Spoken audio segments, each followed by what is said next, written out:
Good day, everyone. My name is Guy Gordon, and I am the Executive Director of the Institute for Citizen-Centered Service. It's my pleasure today to be introducing you to today's webinar. I am very pleased to be able to introduce Roy Wiseman and Jim Amsden, who will be the presenters of today's webinar. The Municipal Reference Model, Understanding the DNA of Government. It's going to be, I think, a session that folks will find both enlightening and interesting, and I think we've got with us today two fantastic presenters. Roy Wiseman is an individual which many of you are probably quite familiar with, but just by means of a little bit of introduction and background. Roy is currently the Executive Director of MISA Canada. Roy is the former CIO for the Region of Peel, and Roy has been very instrumental in the development and promotion of the Municipal Reference Model. Jim Amsden is a Senior Software Engineer with IBM Software Group, and Jim again, is another individual representing IBM who's been very instrumental in moving the municipal reference model to the next level. With that, what I would like to do is turn the presentation over to Roy and Jim, but with one quick note. What we will be doing today is taking questions from you, our audience. The mechanism for facilitating that is to use the chat box and send along questions which I will be able to see and then pass along to Roy and Jim at the end of the presentation. So I will now turn it over to Roy and Jim. Thanks, gentlemen. Thank you, Guy. If I could just get some confirmation that people can hear me, I'm going to proceed and assume that they can. I'm delighted to be speaking to this group again today, and I'm also delighted to be co-presenting with Jim Amsden. Jim's a senior technical staff member for IBM, and he's somebody who's been working with us over the past 2 to 3 years on implementing the municipal reference model within IBM business modeling software. Jim, in that time frame, I've got to know him, and he's become another evangelist for this work. And we're focusing today on the municipal reference model, but it has its close cousins in the reference models used certainly in the Government of Ontario and the Government of Canada. So this is not just about municipalities. Jim has been spreading the word on these models throughout IBM and certainly has been using them in some assignments in the United States. In our presentation, I'm going to update you on what's been happening over the past couple of years with the MRM, and I'm also going to talk a little bit about our plans for the future. In the middle part of the presentation, Jim is going to be focusing on how the MRM's been implemented within business modeling software, and to talk about how this kind of software, I think, can add value to those who are looking to apply these types of models to address your business needs. So I'm going to go through my portion of the slide deck fairly quickly. I know that in the audience we have people who have heard MRM and related presentations before, and certainly some for whom this is new material. Given the available time, I have to skip through it at a fairly high level. This isn't intended to be MRM 101, although certainly we will be doing that kind of MRM 101 presentation and recording and storing on the web for those who are looking for more detail. And there have been many such presentations in the past. Guy went over some of the points of my bio. I've included on this slide deck some of the key points, including contact information that you'll see at the bottom.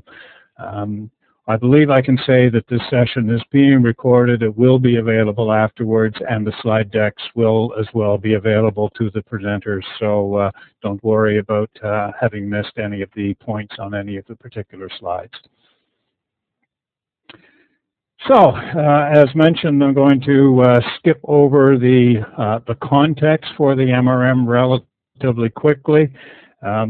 This slide refers to a number of examples of core service reviews or operational reviews undertaken by Canadian governments over the past 2 or 3 years. SMSC members will recall that we had a presentation on the core service review undertaken in the City of Toronto that KPMG gave, I believe, about a year ago. More recently, we've had the Drummond Commission in Ontario, which provided actually a quite comprehensive review of the complete set of programs and services offered by the Government of Ontario, and with the focus on opportunities to reduce costs. And certainly at the federal level, there have been similar reviews undertaken, and these are reflected in many cuts that were implemented as part of the recent federal budget.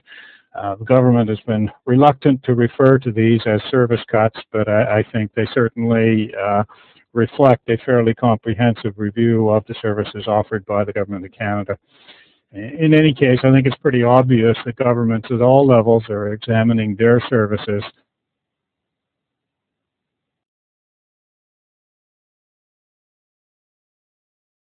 to identify cost savings.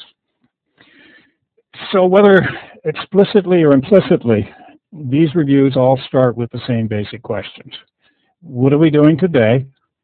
How much does it cost? And what can we stop doing? Or what can we do differently? And again, the focus today is on the goal of reducing cost or increasing efficiency or effectiveness. And to an outsider, the first question of what are we doing today? Do we know what services we provide? Can almost seem like a no-brainer.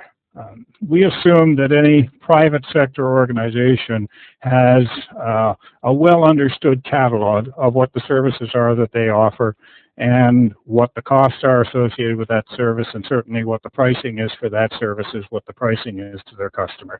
It's fundamental to their way of doing business. But the reality is, and I've lots of experience with this, many governments have no such comprehensive catalog of the services they offer, nor do they have a good guide on how to create one. So in this context, I think we can introduce the concept of a reference model.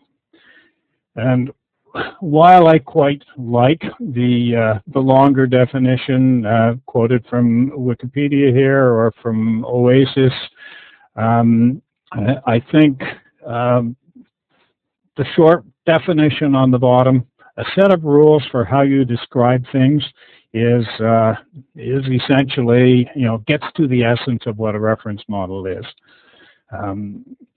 Describing the entities and relationships involved in a problem space. And in this case, the thing that we are trying to describe is the business of government. But we're trying to describe it from a particular context. We're trying to describe it in terms of programs and services that we provide, rather than the activities that we undertake. It's also, I think, worth noting the quotation here from George Box, a rather famous quotation. Not everybody would necessarily be able to come up with the author. I certainly had to look that up myself. But the point that he's making is that such frameworks are inevitably only an approximation of an inherently messy reality. I have said in many presentations that reality defies categorization into neat boxes. So as soon as you try to do that, as soon as you start to define a finite number of categories or say it has to be A, B, C, D, or E, the messiness of the world will immediately trip you up. So the test of such frameworks is not so much are they perfectly accurate as are they useful. And I think What we have discovered about the reference models that we are talking about today is that they have proved their usefulness in many jurisdictions, certainly in many municipalities. They've consistently provided great insight about the programs and services that the governments provide and how these contribute to policy outcomes. And those policy outcomes may be explicit or they may be implicitly defined, but understanding those relationships is where the model has had its main power. So we believe that a well-constructed reference model provides a common language and a framework to describe the business of government, and that if we have that, we can in fact do government better. And to some extent, I think this has been the mandate and the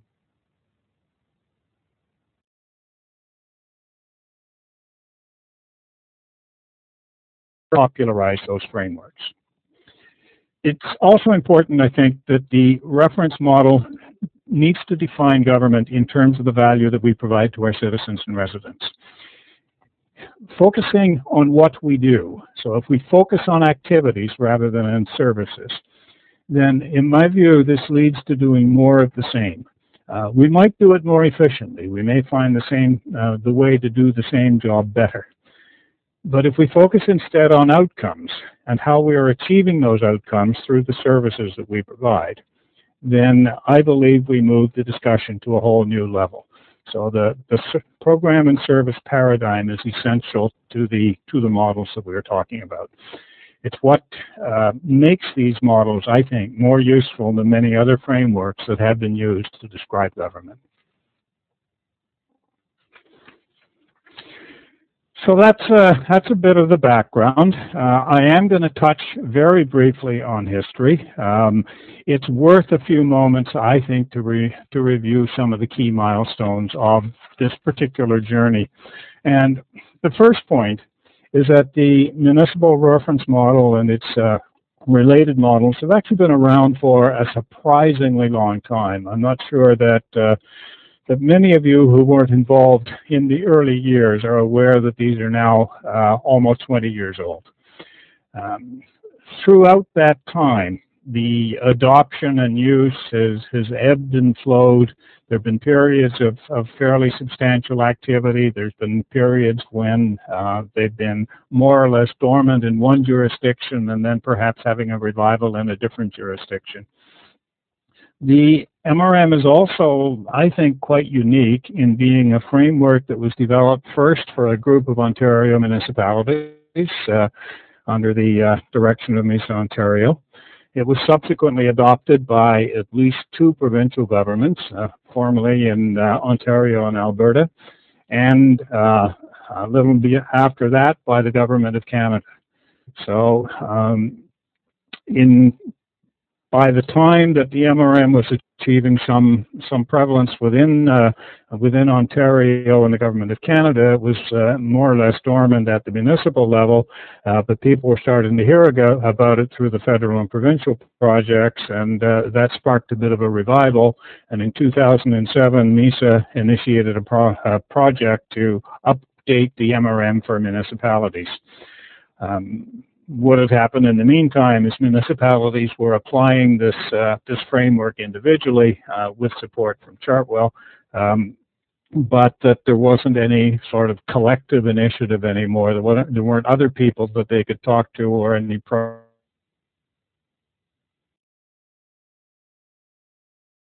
that allowed the framework to move together on a collective basis. And coincidentally, in 2007, SMSC was reestablished by the Joint Council with a mandate, among other things, to integrate this kind of framework or models across the levels of government in Canada, so to harmonize the work that was being done at the municipal, provincial, territorial, and federal level. So this next slide is one that's been used in many presentations, but just illustrates that certainly there was a time in the late 1990s when the MRM had quite broad spread penetration across Canada, including down into the United States. You'll see various implementations in the state of Michigan, Ohio, and down as far as Phoenix. and I particularly like the dots on the left and the right side of the slide referring to its use in Shanghai in China and a group of municipalities in Poland around Warsaw. So, something that's had a bit of a history in various jurisdictions. So let's talk about what are the concepts in behind this framework. Some of whom you've been, I've mentioned already, but now we can get into, not in a lot of detail, but certainly skipping across at a high level.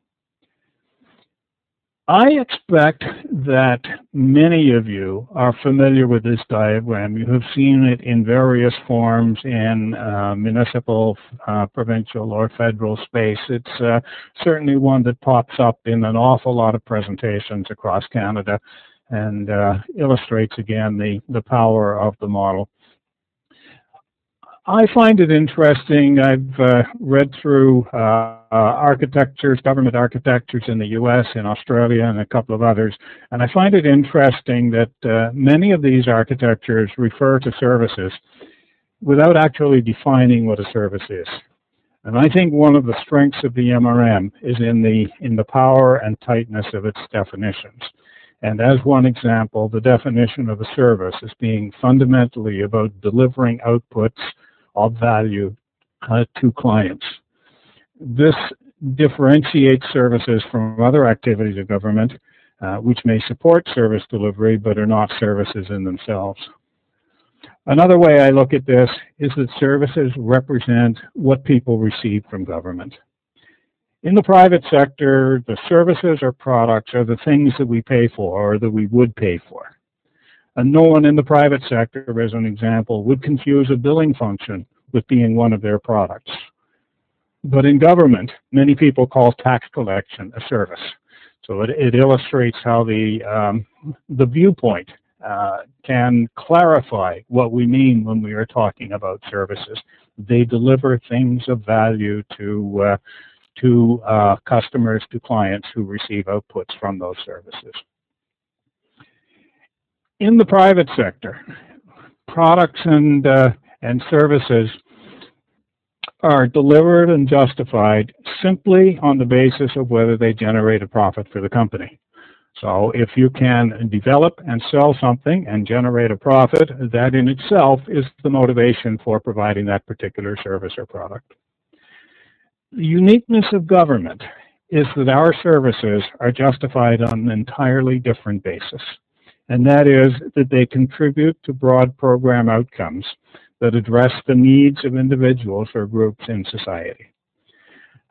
Such needs can be defined very broadly, like improved public health or enhanced public safety or protection of the environment, or they can be defined more narrowly, such as protection from a specific disease or safety from crime. A program is the organizing concept that defines the needs which governments choose to address. So there are whole broad sets of needs in society, but governments have a mandate and choose to address certain of those needs in relation to certain target groups. And the program is the concept, if you like, that articulates those needs and target groups. And finally, processes are where most of the work of government occurs. Processes are the things that we need to do in order to deliver a service and ultimately to address program outcomes.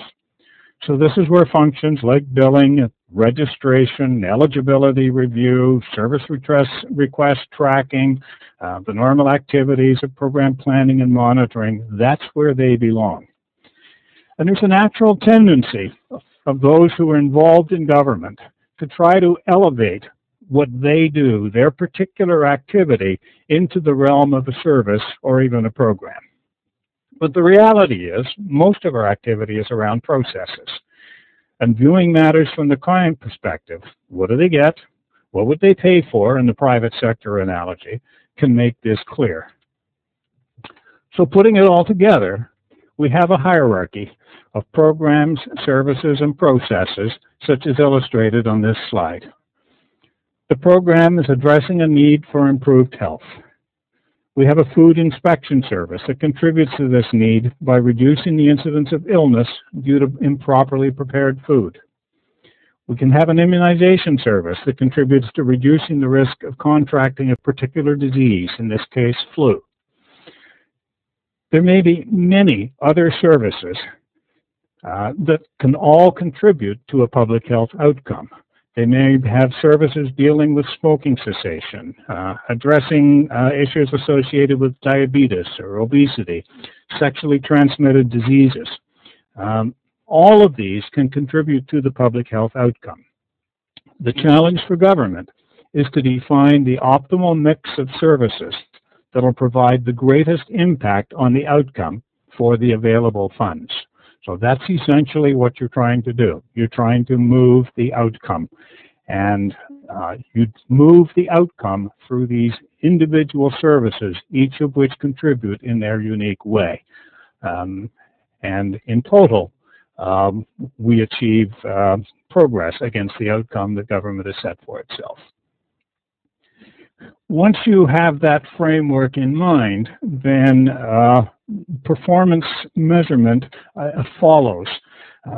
You don't start by defining measures. You start by defining what it is that a program and then a service is intended to achieve. What is the outcome? What is the need we're trying to address? How does the service contribute to that need? And those give us the effectiveness measures at the program and service level. Measures for process will typically focus much more on efficiency and on quality. And while talking about this slide, and certainly because of my relationship with ICCS, I like to point out that customer satisfaction is an important measure for services. At a program level, it tends to be reputational because we do not deliver a unit of a program. We deliver programs through services. At a service level, we know from much of the work of ICCS what the drivers of customer satisfaction are. And if we look at, for instance, the immunization service, then we know that these drivers relate to factors such as how long you had to wait in line, timeliness, and how you were treated during the experience. But outcome is only one of the 5 drivers that ICCS identifies for customer satisfaction. What this means is that you can have a very high level of customer satisfaction for a service that is largely ineffective. So high levels of satisfaction for an immunization service do not necessarily mean that the immunization was effective in reducing the incidence of the disease. And equally, you can have low levels of satisfaction with services that are highly effective in achieving their defined outcomes.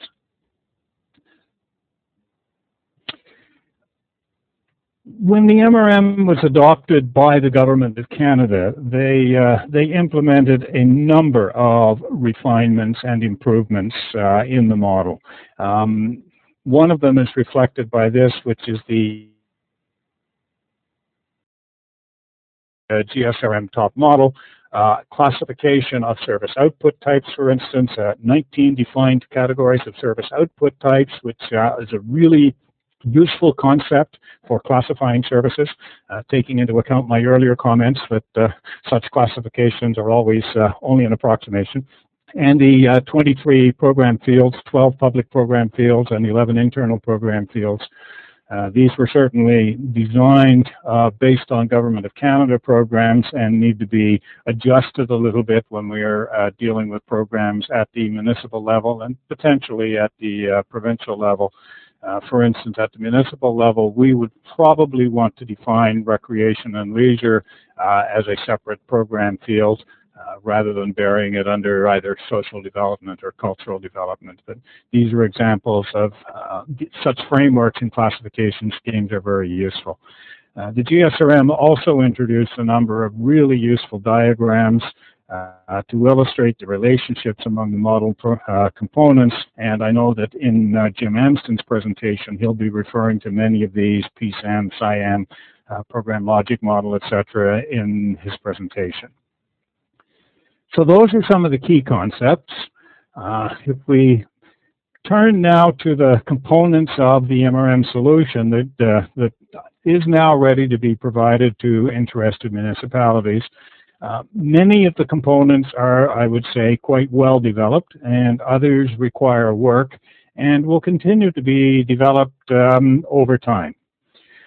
So in the following slides, I'm going to touch on some of these components. They're summarized here, but I'm going to move directly on to the next slide.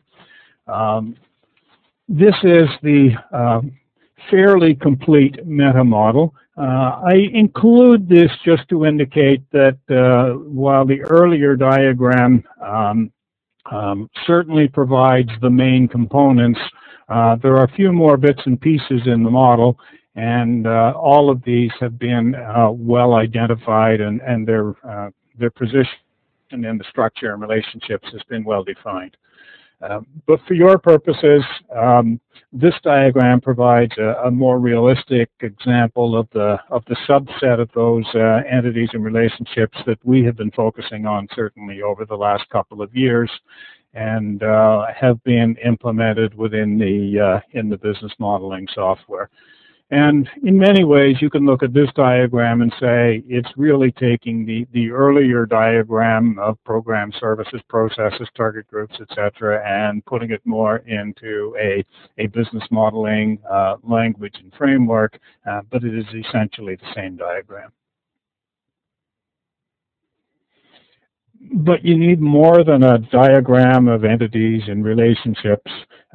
All of the concepts need to be carefully defined, and you need a set of rules to describe what are and are not valid instances of that particular component.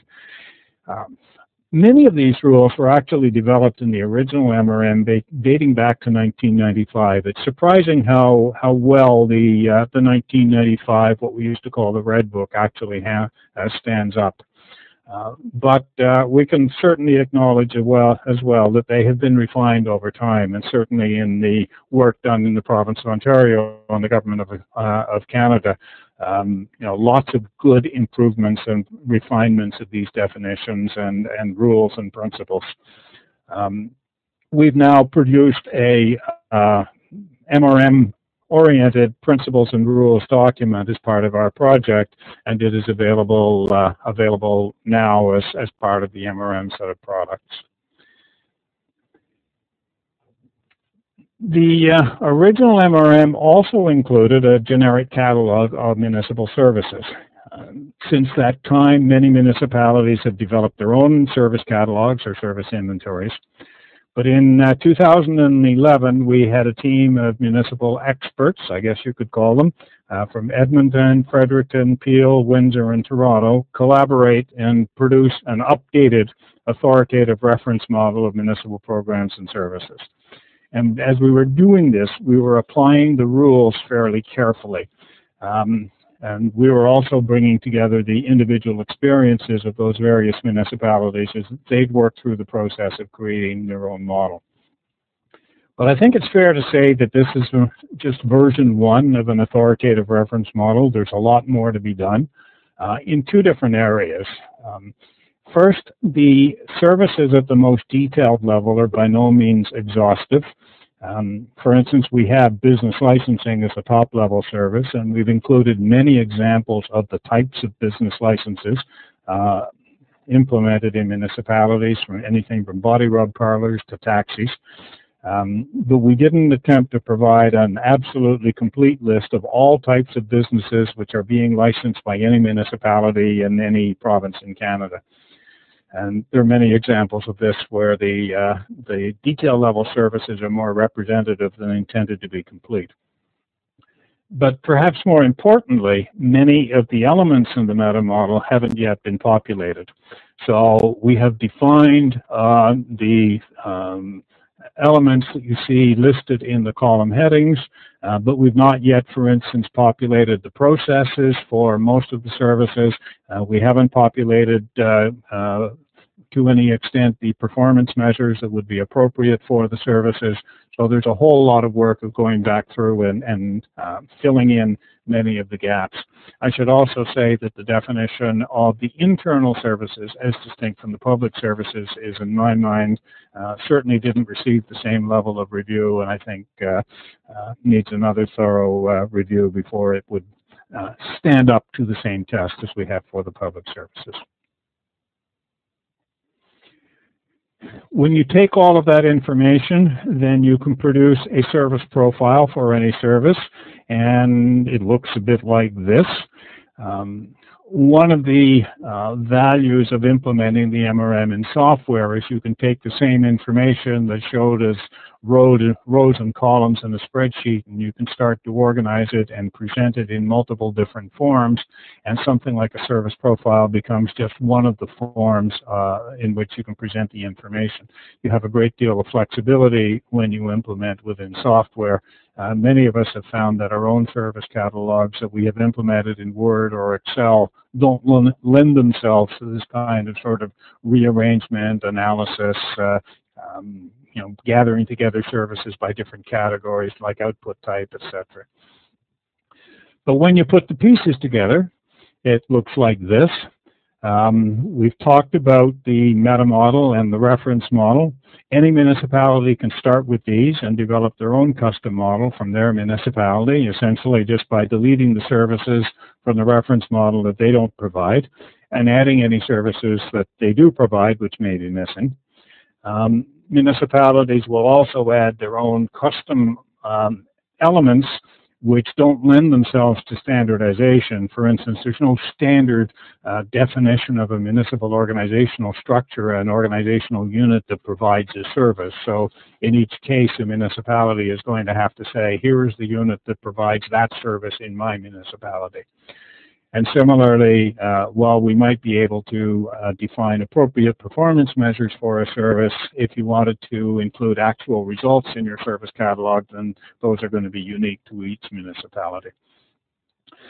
Also implied by this diagram is a repository where each individual municipality's customized model might be available for review, providing the owning municipality gave permission, be available for review by other municipalities. So they can look not just at the reference model, but also at specific other examples that municipalities have developed. And in the longer term, this allows comparative analysis and reporting.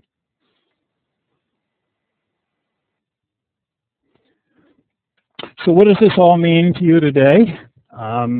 Managing change starts with understanding the current situation.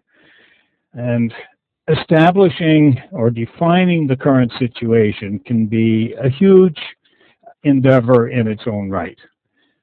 What we have found is that by applying the tools available through the municipal reference model, that municipalities can fairly easily instantiate their existing municipal model.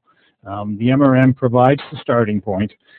It contains the starter set, if you like, of programs and services.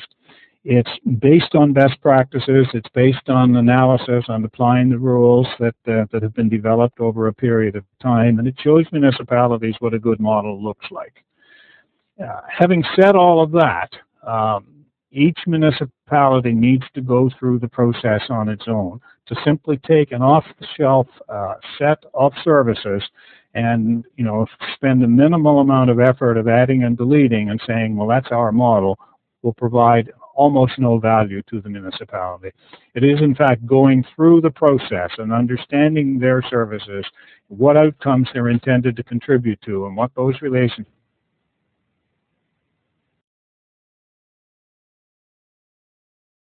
background. I hope that has helped you understand what the municipal reference model is, what is and can be available right now. I'm now going to turn the presentation over to Jim Amsden, and Jim will speak of how we have worked together to implement the municipal reference model in IBM's business modeling software, and Before hearing Jim, I'd like to make 2 points. The first is that this arrangement with IBM, and it's between MISA Canada and IBM, is non-exclusive. MISA is more than open to working with other vendors to implement the MRM in different business modeling software. And there's nothing in the arrangement with IBM which precludes this. And in fact, IBM from the beginning encouraged us to maintain this open view and did not request that they have any kind of an exclusive arrangement. And I think that's to their credit. They understood what we were trying to do over the longer term. The second part is that IBM has been a wonderful partner. They've actually embraced the MRM.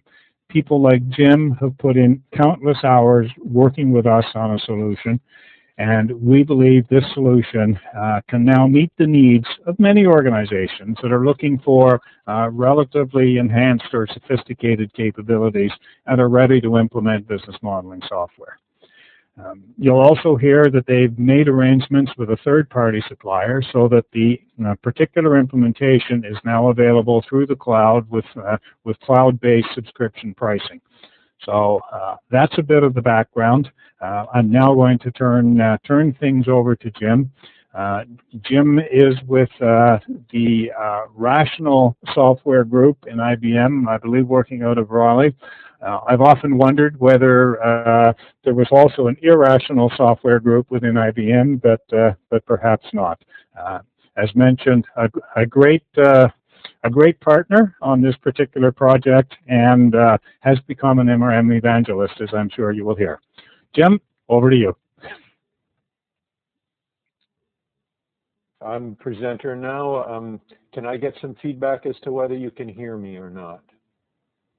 Someone, yeah, okay, great. Well, thank you very much, Roy. And I must say, meeting you and Skip Lumley has been one of the pleasures of my life in terms of the things that I have learned from you two and the renewed faith I have in government that came from that. So good afternoon to everyone. We're running a little behind and I have a lot of material to cover. So I may try to skip over some of it and shorten some of it up.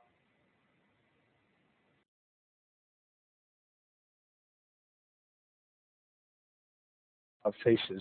Government organizations are facing extreme challenges to deliver more with fewer resources, to maintain or increase service levels with smaller workforce and reduced budgets. And addressing those challenges requires some sort of a strategic approach, determining what businesses the government should be in and to what extent they should be in those businesses.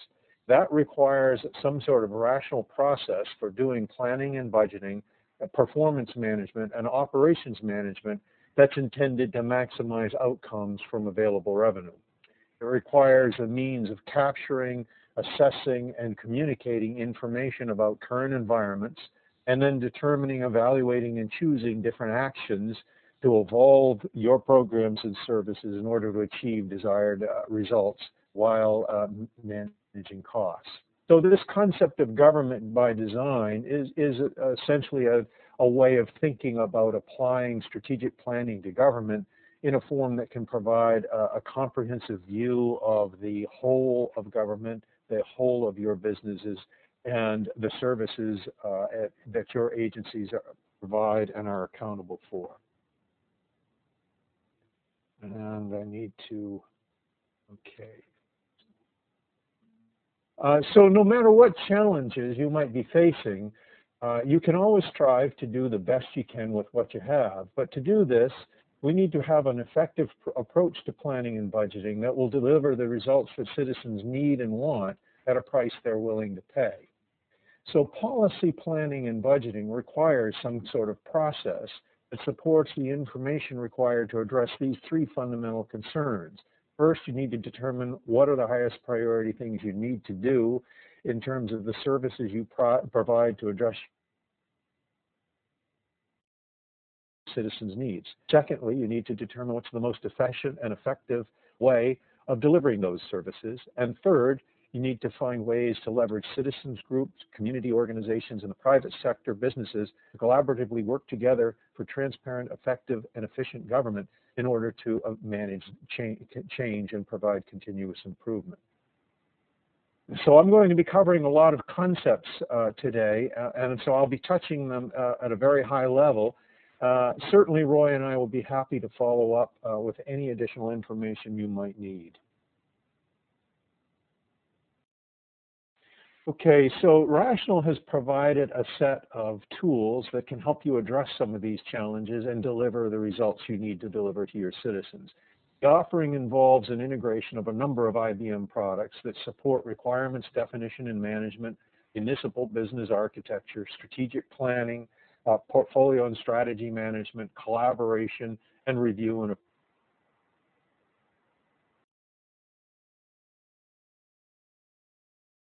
value in a number of different dimensions.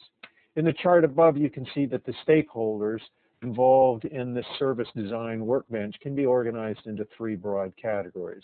Business users collaborate through the tools to communicate, validate, and reason about the business models and budget information, while they would be doing less creating and editing of that information. Business analysts, on the other hand, are responsible for creating and managing the business components and relationships that make up the business architecture. They will use richer business modeling and reporting tools to create the work products that are consumed by the business users. And then planners will take the information from the business analysts and feedback from the business users and assess different opportunities and solutions for addressing citizens' needs and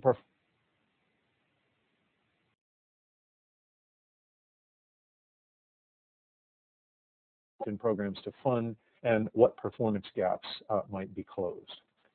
So let's take a closer look at some of those tools and see what those stakeholders might actually be using. This picture is a picture of the business analyst tools that provides a means of exploring and editing modeling content. For example, the Model Explorer you see on the left shows the kinds of model elements that an analyst can manipulate, including definitions, diagrams, and matrices for editing relationships between elements. The guidebook in the center helps business analysts who are less familiar with the tools be more productive. Perhaps they don't use these tools on a daily basis and don't develop the muscle memory that requires them to be, quick and efficient using the tools. So the guidebooks provide navigation through hyperlinks, providing guidance for both analysis methods and specific activities that you would use in the tools to support those methods. Links in these guidebooks actually invoke actions in the tool in order to provide step-by-step instructions for particular activities. Here's an expanded view of the organization units in the Model Explorer, and I've selected the Bylaw and Regulatory Services Organization unit and displayed its properties. You can see that the properties can be organized into tabs that describe different kinds of information that can be collected. The current page shows that the programs, processes, services, and resources that the organization unit is accountable for. For example, Bylaw and Regulatory Services Organization unit is accountable for the selected licenses and permits program. You can press the Define button that you see on that right underneath the process in order to navigate directly to the details of that program in order to see what its outcomes are, it delivers, what services does it administer, and we can navigate from there quickly to the services and see what their outputs are and the processes that might be used to implement them. So now that we've briefly taken a look at what the tools are and the kinds of information you can capture, let's spend some time focusing on what you might do with these tools. So there's a broad range of things that you could do, and these models can be used, for example, to capture and document the things that are motivating change in your jurisdiction, the results you wish to achieve in response to those influencers, and the strategies for achieving those results. Then you can involve your municipal business architecture by designing the programs and services that will deliver the outcomes and achieve the desired results that address your citizens' needs. Unfortunately, it will often be the case that you have greater demand for services than can be supported by available revenue. So budgeting for outcomes might be a useful process, recommended by the Government Financial Officers Association as a common or best practice for allocating budgets to results that delivered by programs and services that address the highest priority needs within available budgets. You can't do everything, but you can always do the best you can with what you've got. Once the plans are in place and services are operational, you can use performance management techniques to assess the actual performance of your operations against the targets, drive operational improvement activities, as well as to inform future strategic plans, and to figure out what are the right performance gaps to close and what are the activities required to close them. So, in addition, information technology is becoming more strategic as we provide more and more information services to citizens and as we rely on IT to deliver other services.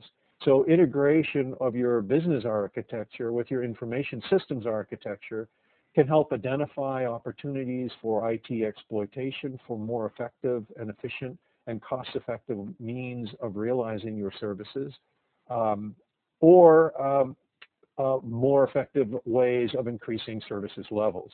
Those models can help you identify opportunities for IT application consolidation or situations where you might collaborate with other jurisdictions to provide services through cost sharing. So let's look in some detail at some of the models that we talked about in the previous chart. This chart shows a version of a model, unified creative city, that is amplified by a set of goals for sustainable communities, public safety, and so on. Each of these goals can be further amplified sub-goals that communicate in one page the results your city is intended to achieve for your citizens. So there's a vision statement at the top, and you see how that vision statement is amplified by goals. The little down arrows that you see above sustainable communities indicates that there are sub-diagrams underneath those that expand on what we mean by sustainable communities to show strategies around achieving sustainable communities or additional sub-goals that you might have. Another kind of diagram that we can support. I'm sorry, the screen was not advancing. I'm having a little trouble getting to the screen that I wanted. Okay, there we are. Now, I think there we are. Now, see, the screen seems to be jumping randomly where it wants to go, not where I want it to go. I'm sorry for the delay. Okay, so this is an example of a kind of diagram that can help you analyze and communicate information about the business of government. So this is a program logic model that shows a hierarchy. On the right, it shows a hierarchy of citizens' needs in the area of prolonged health and protection from loss. At the center are the strategic, indirect, and direct outcomes that are required to address those needs. And on the right, we see the target groups that experience those outcomes. Those outcomes are changes in level of need experienced by some target group in the community. On the bottom are the outputs that the services are required to deliver in order to achieve those outcomes. And we can also show, but they're not shown on this chart, the programs that administer those services. So from this program logic model, you can easily see what needs are being addressed, what outcomes are required to achieve those needs, who experiences those outcomes, and what services are required to deliver them. This provides a way of reasoning about services at services levels that define the business a city is in and how those businesses are relevant to its citizens.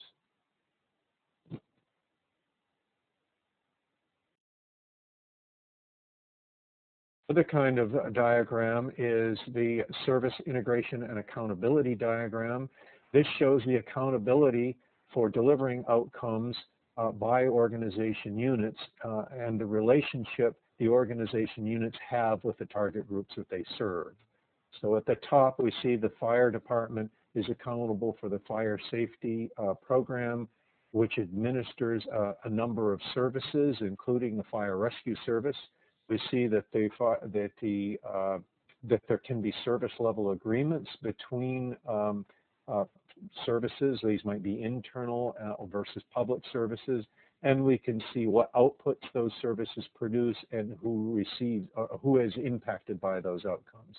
So a SIAD diagram provides a simple visualization that connects the organization and units of government to organizations of its citizens, bridged by the programs and services that are provided by the government and consumed by its citizens.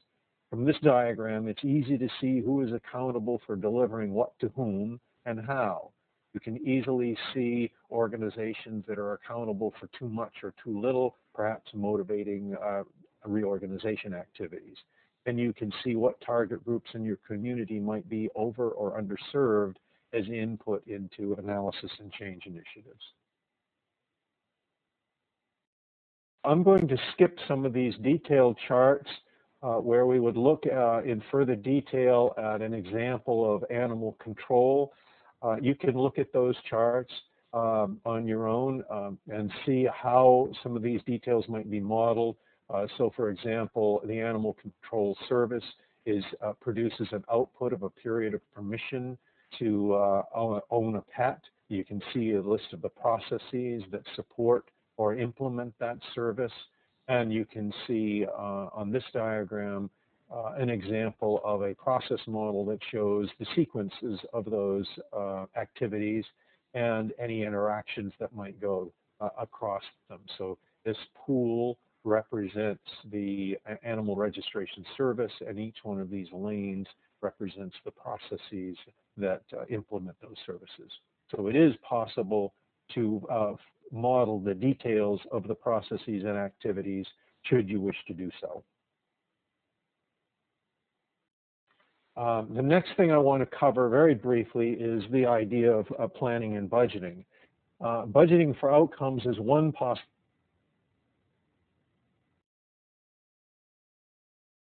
approach that was pioneered by Governor Gary Locke of Washington at a time when his state faced a $2.5 billion shortfall in its budget. Quoting from Governor Locke, "The usual political way to handle a projected deficit is to take last year's budget and cut. It's like taking last year's family car and reducing its weight with a blowtorch and shears. But cutting $2 billion from this vehicle does not make it a compact, it makes it a wreck.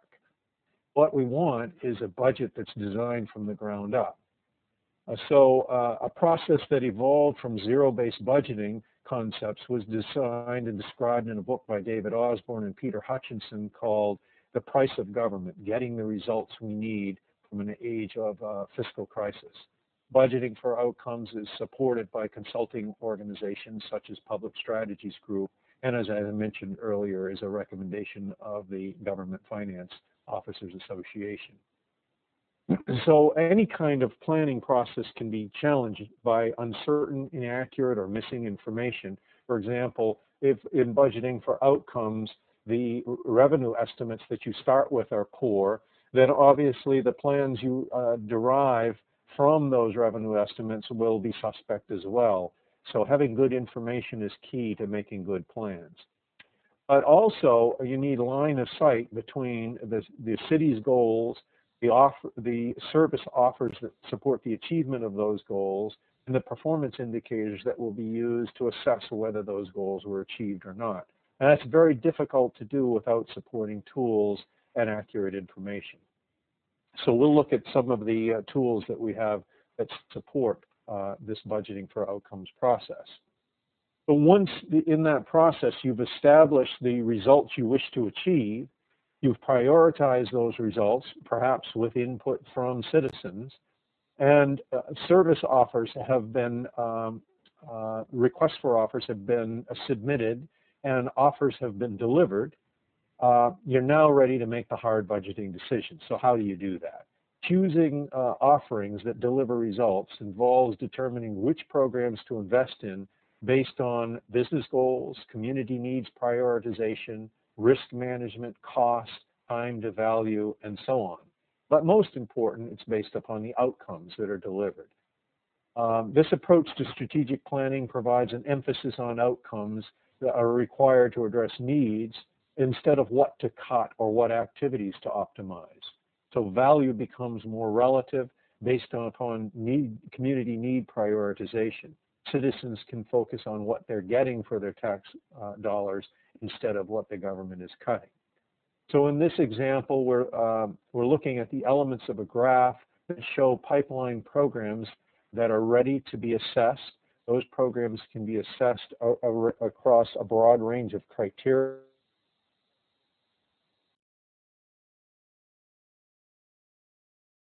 Width of these lines, and it gives you an opportunity to look at what programs are you proposing, what programs contribute what to the budget and to the outcomes that are produced. Is the program aligned to your goals? Is it producing the outcomes you expect? What is the impact of choosing programs? You can turn these programs on and off by clicking on these check boxes and see what impact that it might have. And eventually, you will get a line of budgeting, and everything above the line will be funded, and everything below the line will have to be deferred because there isn't sufficient budgeting. But you will have used an objective process for determining where that line is, and you can be more assured that the things you're funding are addressing the highest priority needs and will be adopted by your councils and accepted by your citizens, so they won't vote you out of office. I'm going to skip the details on performance management in the interest of saving time. I will only point out that the process of doing performance analysis involves a number of different dimensions, from transparency and reporting to performance assessment and determining actions to close performance gaps, as well as providing input into the next round of strategic planning. Perhaps, for example, the performance gaps would indicate that the service levels that you had planned are unachievable with current practice and budgets, and you need to readjust the service levels and expectations. But I would just like to point out that performance gap closing is also something that can be handled in a strategic planning way. You don't necessarily need to close all gaps. You need to close the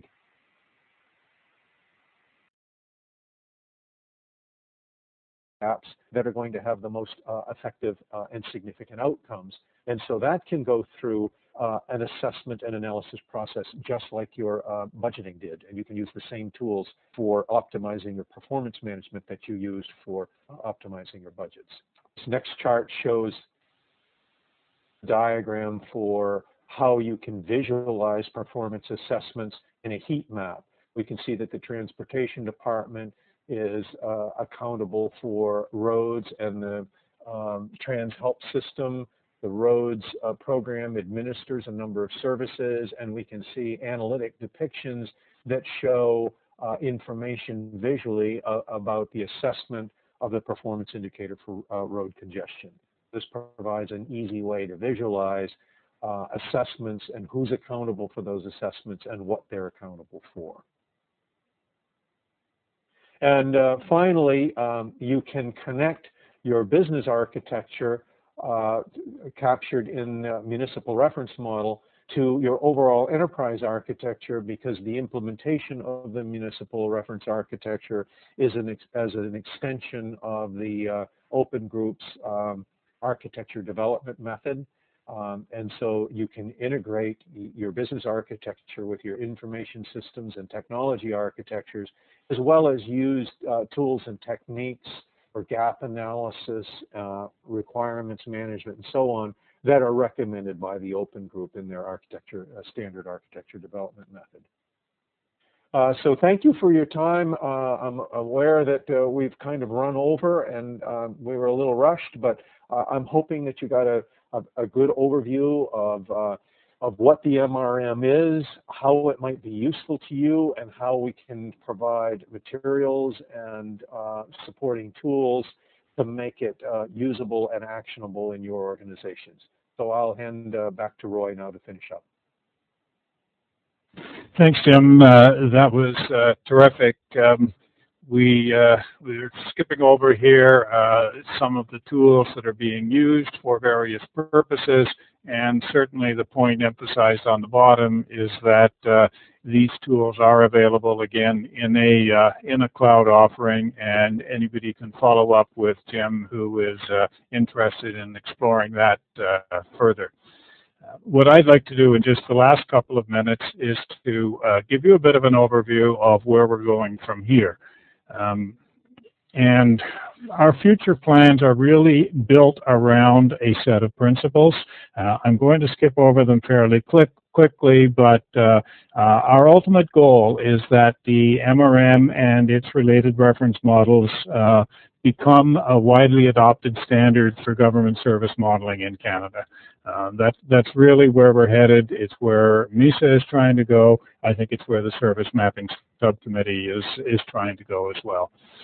We certainly want the ownership of the intellectual property to remain with the Canadian public sector, but if it's going to become a widely adopted standard, then the core concepts need to be freely available, and we've talked about Creative Commons type of licensing.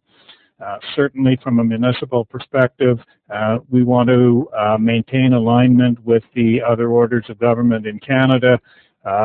Each jurisdiction, I think, has its unique challenges, and we've talked about the different standard set of programs or services that might be applicable for the government of Canada versus a municipality. But the underlying concepts should be common across all levels of government.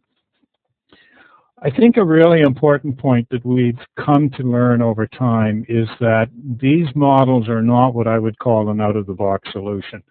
So it's fine to have a cloud implementation available, but the key ingredient for success of the MRM through the 1990s and the 2000s was actually the presence of a consulting firm called Chartwell that incorporated these concepts into its consulting practice.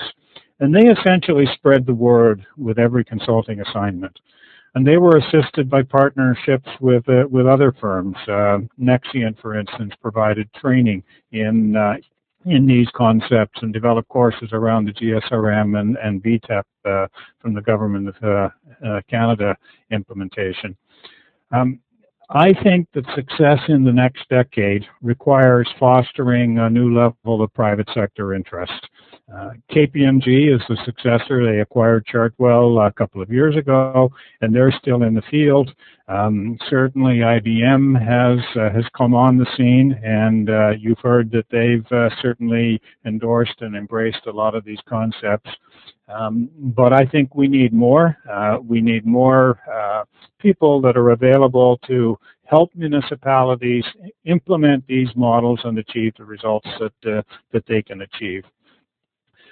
I think there's another lesson from the past 2 or 3 years. MISA is a small volunteer organization. We have very limited resources, and we're not positioned to be a software developer or a software provider. But what we can do is facilitate the development of solutions with potential partners. So while we can introduce the MRM concepts to municipalities, we can't provide the software solution, we can't provide the hosted environment, we can't provide the full set of training and consulting that municipalities need. And so we are looking to private sector partners to fill in this gap, and we think there are opportunities out there for those that are interested. Based on these principles, here's what we think we need to do over the next year or so. We need to finalize and publish the MRM materials that resulted from the project that is now essentially complete, and we are committed to doing that. We need to create an MRM website and a place where these materials are available for download or are available in a more interactive forum. They're packaged for distribution to anybody who is interested in it.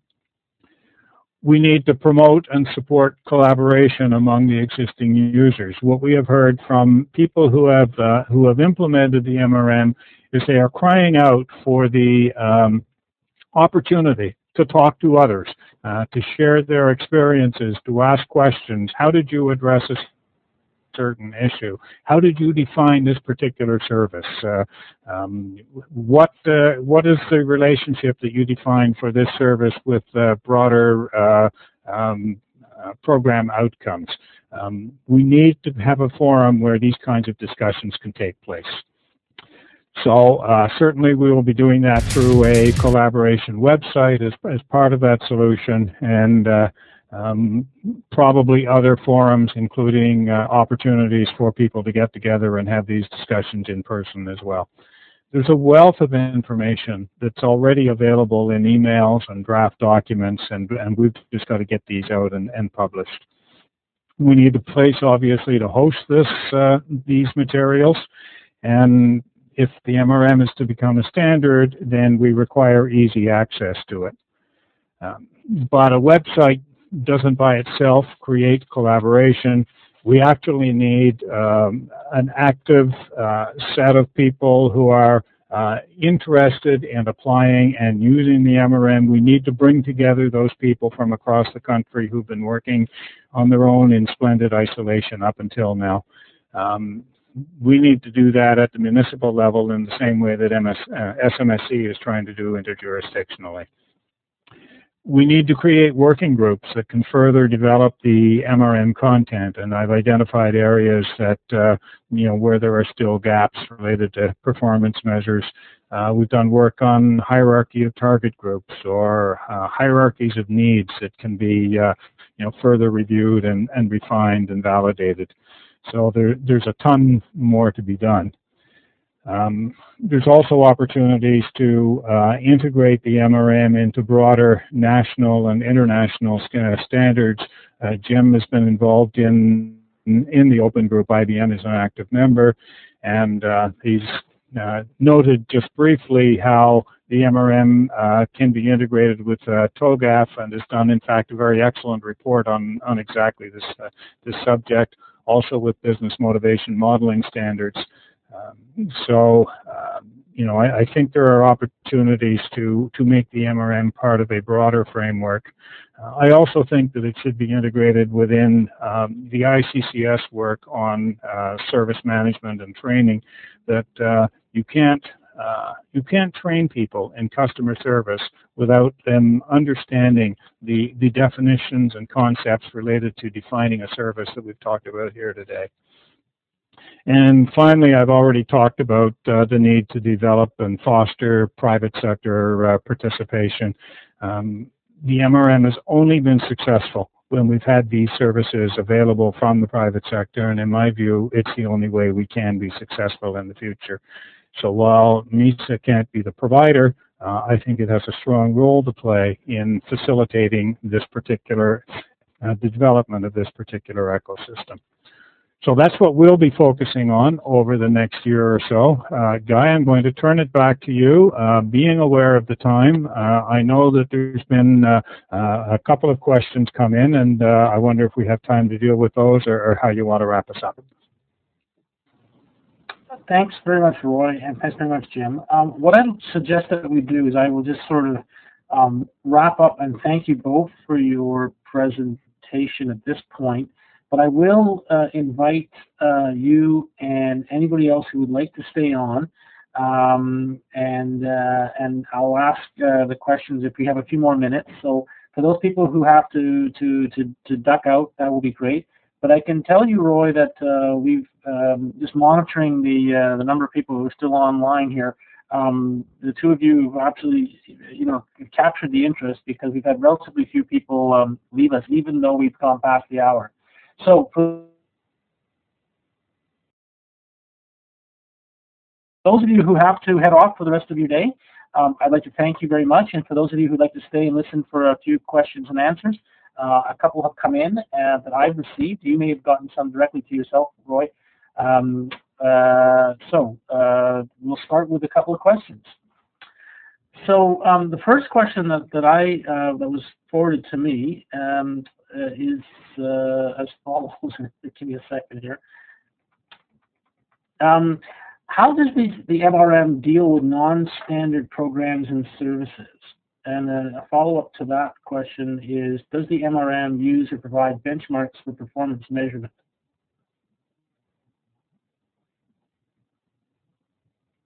Try to answer both of those questions, Guy.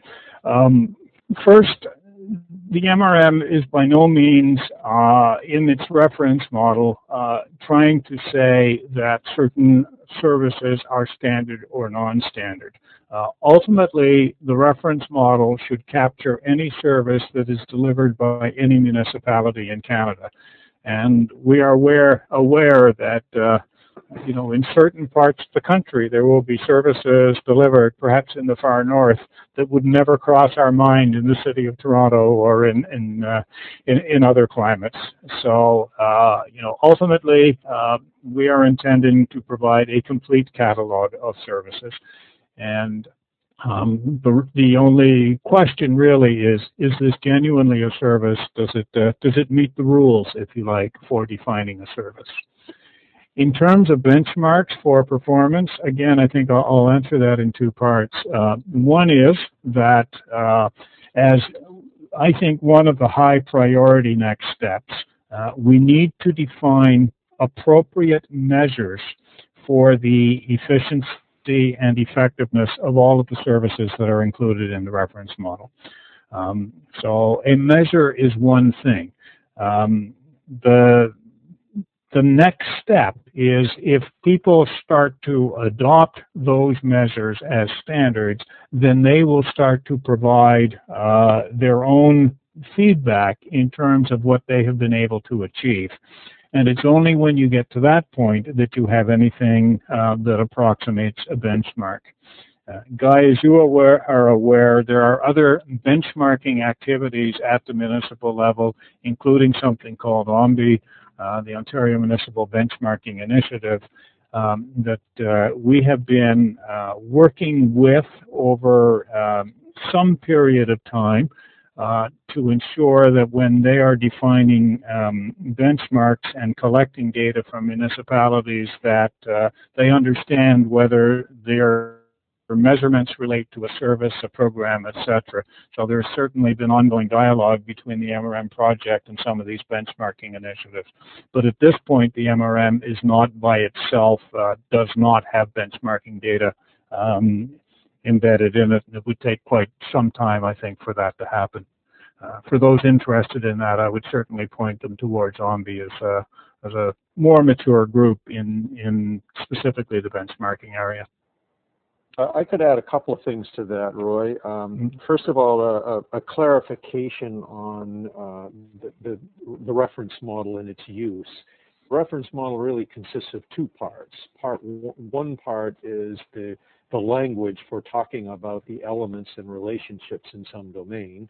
That's the notion of organization, unit, accountable for program, administer service, and so on. That's the language of the MRM. And the second part is a model, an archetype model, if you will, that has been developed over many years of observed best practices, programs, and services. That's the authoritative reference model. That is an example of what a business architecture model for a government might look like. And you can use that reference model for two purposes. One is you can use it as a starting point to develop your as-is municipal model. So rather than starting from a blank sheet of paper, you can grab some existing information and reuse it, but you're free to edit that information to turn it into whatever it needs to be for your purposes. You're not constrained to follow exactly what's in the reference model. It's just a guideline. And then, of course, the second purpose of the reference model is as you are developing your service offers, or you're trying to determine how you're going to best meet your citizens' needs, you can look into the reference model for examples for how other municipalities have done it and how that information has been mined over time and included in the reference model as guidance. On the area of performance management, IBM's Smarter City, GBS has a Smarter Cities assessment program where they will apply a Smarter Cities maturity model and go through a series of interviews to collect information among a broad range of performance criteria and performance assessments. That information is owned by the GBS, the actual metrics they use. However, it is possible to include that information directly into your municipal model by importing those performance indicators and values from the Smarter Cities assessment you might have done for GBS. And that has hundreds of performance assessments in it that you may find useful, you may not.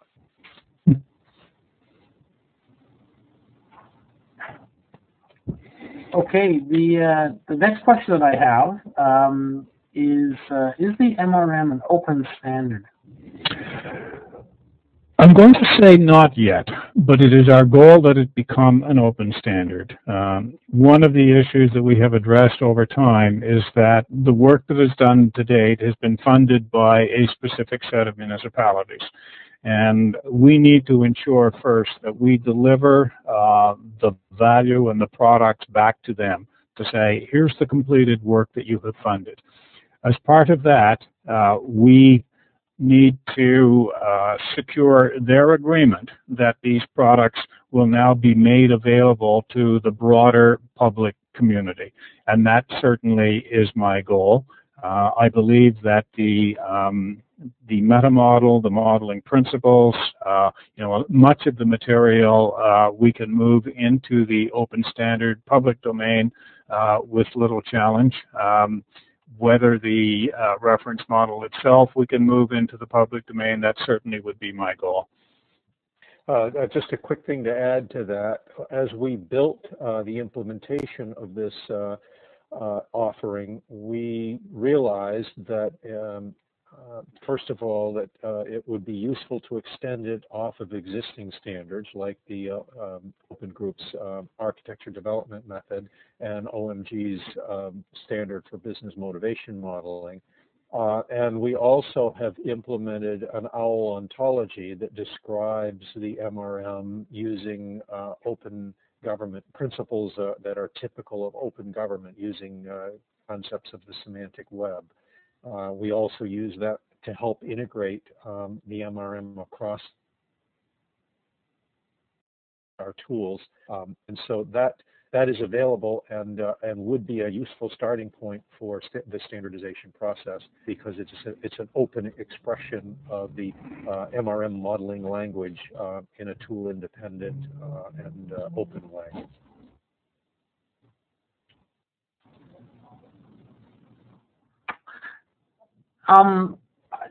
There was another question that came in, but I think if I'm following the private chat that it was withdrawn, and it looks like there will be a direct conversation.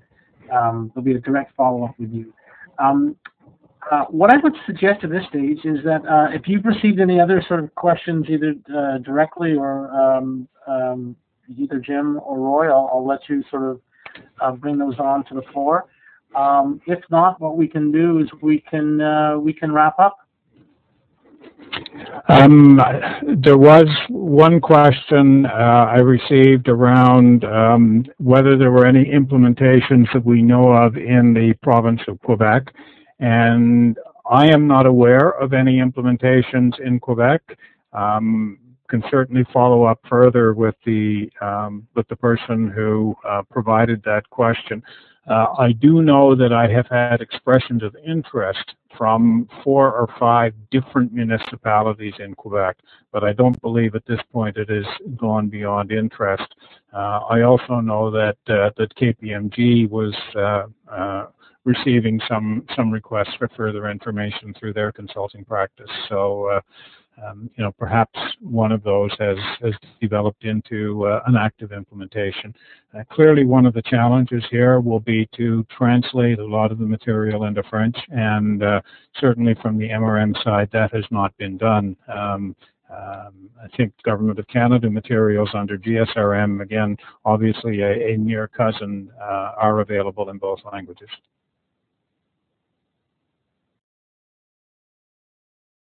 Okay, well, thank you very much. So with that, I'm going to call the session to a close. I'd like to thank everyone who stayed with us. Just a heads up that all participants will be receiving a quick questionnaire asking them to evaluate today's session. Just to reiterate that these are extremely helpful and valuable in terms of gauging the appropriateness of the presentations as well as any suggestions for improvement. I know they're very well appreciated by both the presenters and the ICCS. And on that note, I'd like to thank you both for what's been an excellent session and obviously of great interest because you've kept a good majority of the participants well past the allotted time. So thanks to both of you, and for everyone else, look forward to seeing a copy of the session posted on the ICCS website in the next week or so. Thanks to you, and thanks to the team of the ICCS for putting this on. Bye, everyone. Thanks to all of you. Thanks to SMSC for inviting us. Thank you from IBM as well.